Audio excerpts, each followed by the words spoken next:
El duelo al consuelo, llegando al abrazo divino, escrito por la doctora Nancy Molk. Capítulo 14. La manera en que interpretamos la vida lo cambia todo. Una forma de ilustrar el duelo no resuelto es entrevistar a varias personas sobre la manera en que interpretan la misma situación. Tuve la oportunidad de hacer esto durante varios años mientras trabajaba para una organización donde le ministraba a numerosos voluntarios.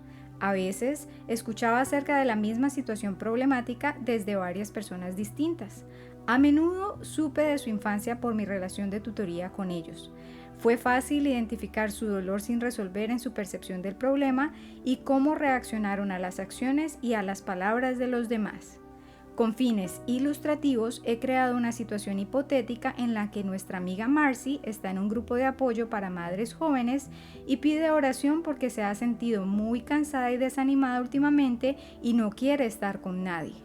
Hay otras 5 mujeres en el grupo. Para demostrar mi punto de vista, proyectemos cuáles podrían ser algunas de las perspectivas posibles para la petición de oración de Marcy. Marcy dice: necesito oración, he estado muy desanimada, simplemente no tengo ganas de estar con nadie y quiero quedarme sola en casa. Llegar a esta reunión me costó mucho, fue un verdadero esfuerzo. Y pretendiendo que pudiéramos escuchar sus pensamientos, aquí hay 5 respuestas plausibles de las 5 perspectivas distintas de las mujeres en la reunión. Juanita diría: pobre Marcy, probablemente ha estado haciendo demasiado con su familia y en la iglesia. Me aseguraré de no molestarla en llamar hasta que se sienta mejor. Me pregunto si la he estado llamando mucho. María podría decir: esa Marcy siempre se siente mal por ella misma. Pobre de mí, ¿por qué no madura? Ay, me hace enojar mucho. Rose podría decir: wow, Marcy siempre se ve tan bien, no pensé que ella tuviera ningún problema. Debe ser vergonzoso abrir su corazón de esa manera. Intentaré actuar como si no me hubiera dado cuenta. Sarita podría pensar: me pregunto si ella se siente así debido a la discusión que tuvimos la semana pasada acerca de los niños haciendo demasiado ruido durante el servicio. Probablemente siente que ya no me cae bien. Tiffany podría considerar: mañana voy a pasar a visitar a Marcy. Parece que necesita a alguien con quien hablar. Sentirse así debe ser terrible. ¿Por qué cada mujer reacciona a Marcy de una manera tan diferente? La respuesta se encuentra en el filtro de percepción que cada mujer lleva dentro. Estos filtros fueron creados por experiencias en sus pasados, algunas de las cuales fueron negativos y crearon pérdidas en sus vidas. Sin siquiera pensarlo, están siguiendo sus propias reglas de las relaciones. A partir de ahí, reaccionan a Marcy con lo que cada una cree que es una respuesta precisa ante la situación. Podemos analizar cada respuesta y adivinar cuáles pérdidas, si hubo alguna, pueden haber producido tales reacciones hacia Marcy. Juanita ignorará a Marcy asumiendo que cuando la gente está abrumada, prefiere quedarse sola. Algo en su pasado le enseñó que irse sola a lamer sus heridas es más seguro que hacerse vulnerable ante los demás en su momento de necesidad. María despreciará a Marcy demostrando su propia regla de que ser débil y necesitado es algo vergonzoso. En algún lugar probablemente haya sido tratada con desdén cuando mostró su verdadera debilidad. Esta reacción refleja la forma en que se trata a sí misma ante tales circunstancias. Rose proyecta su propia necesidad de esconderse detrás de una cara feliz en Marcy. Tal vez a Rose le enseñaron a mantener la cabeza en alto y fingir que nada estaba mal como una forma de lidiar con una pérdida. Una postura tan falsa y poco auténtica es una gran pérdida en sí misma. Sarita intentará arreglar a Marcy culpándose a sí misma por el problema de ella. Su reacción demuestra una pérdida que la animó a culparse cuando estaba en problemas. Ella puede controlar su universo siendo siempre responsable de los sentimientos de todos. Tiffany intenta consolar a Marcy de la forma en que ha sido consolada muchas veces por personas cercanas a ella, probablemente comenzando por su madre. Ella, como las demás, ofrece lo que ha recibido. En su caso es positivo, basado en experiencias positivas más que negativas. Cada una de estas mujeres tiene una historia de experiencias que han formado sus sistemas de creencias. A partir de ese sistema de creencias, evalúan lo que Marcy ha comunicado y luego reaccionan a su percepción de lo que creen que está tratando de decir para después actuar en consecuencia. La respuesta de cada mujer se puede rastrear a experiencias pasadas. Si cada mujer estuviera dispuesta a abordar sus conflictos de raíz, sería posible que cambiaran su forma de pensar y, por lo tanto, su reacción hacia Marcy. Esta es solo una pequeña porción de la vida de cada mujer para que podamos examinarla.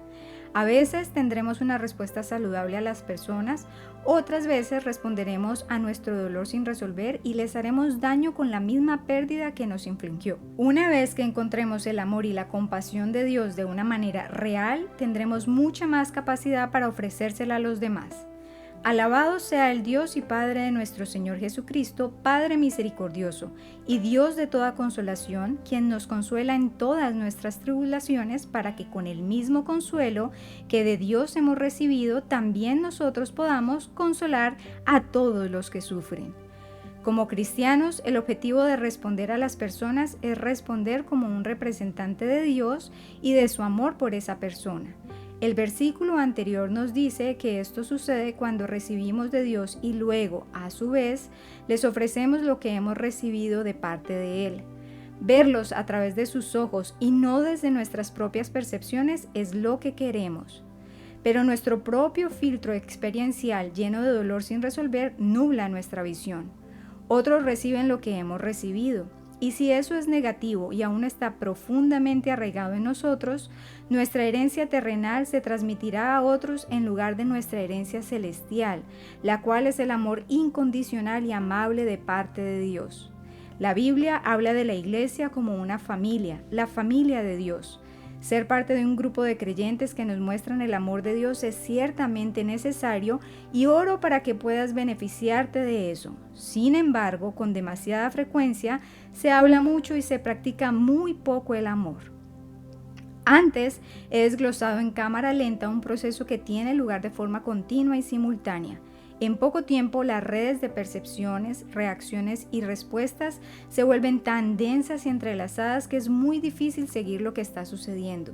Es difícil definir de manera objetiva lo que está pasando. Es obvio por qué nuestras relaciones pueden volverse tensas tan rápidamente en el hogar, la iglesia y el trabajo. Otros estudios recientes del cerebro han confirmado estos fenómenos. Debido a la tecnología que permite a los científicos ver y seguir patrones cerebrales en sujetos vivos, ahora vemos que las respuestas emocionales están incrustadas en un área del cerebro que no piensa y que puede ser activada por el menor recordatorio de un evento o relación pasada. Como adulta, experimenté esta activación de emociones en un juego de béisbol profesional. Dos hombres sentados varias filas delante de nosotros comenzaron a discutir y a gritarse el uno al otro. Inmediatamente comencé a temblar y a sudar profusamente. Mi pecho se apretó y me sentí débil. En ese momento no estaba al tanto de la razón de mi reacción. En retrospectiva, me doy cuenta de que el incidente me provocó temores creados por una terrible pelea entre mi hermanastro y mi padre cuando yo era niña. Su lucha implicó más que gritos, se golpearon y la policía vino a nuestra casa. Ese día mi hermano fue enviado a vivir con mi abuela. Aunque los hombres en el juego no eran personas que conocía y aunque nunca llegaron a los golpes, sus gritos fueron suficientes para provocar en mí toda la reacción emocional de mi infancia. Yo necesitaba procesar esos sentimientos a través de mi comprensión de una manera que me hiciera darme cuenta de que mi reacción no estaba en sintonía con la situación actual, sino que pertenecía a algo de mi pasado.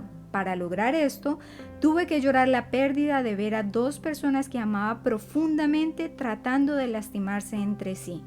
Tuve que llorar la falta general de armonía en mi familia, así como la pérdida de la presencia de mi hermano en mi vida. Habíamos sido cercanos. Un desencadenante actual hacia el cerebro provoca una respuesta empaquetada basada en otro momento y luego en la vida de la persona. El desencadenante puede activarse incluso si el evento actual tiene solo un ligero parecido con la ocurrencia original. Solo unas pocas similitudes son necesarias para activar las respuestas automáticas del cerebro con relación a un evento del pasado. He aquí otro ejemplo. Un día mi esposo Gary le estaba enseñando a nuestro hijo a montar en bicicleta.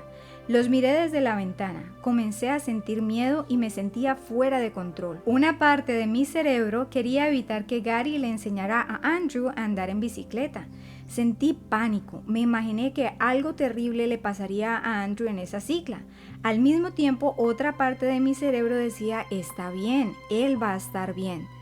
Aquí estaban mis elecciones en ese momento. Podría haber prohibido que mi hijo se montara en bicicleta. Podría haberme enfadado con mi esposo y acusarlo de presionar a nuestro hijo para que hiciera algo que no era seguro. Podría haber ignorado todo y desarrollado un dolor de cabeza. O podría haber cuestionado por qué estaba respondiendo de esa manera y comenzar a indagar mi reacción. Cuando una respuesta parece desproporcionada ante un evento de la vida, esta última opción es muy buena de tomar. Afortunadamente para mi hijo y mi esposo, cuestioné la intensidad de mi respuesta. Me tomé el tiempo para pensar en mis sentimientos. De repente, recordé el primer día en que yo había aprendido a montar en bicicleta. Practiqué hasta que me sentí lo suficientemente confiada como para intentar rodar por una cuesta. Empujé la bicicleta hasta la cima de una colina y con gran entusiasmo comencé un rápido descenso. No sé si fue la novedad de la experiencia o la emoción de la velocidad, pero cuando me acerqué al pie de la colina, de repente descubrí que no podía recordar cómo hacer que la bicicleta se detuviera.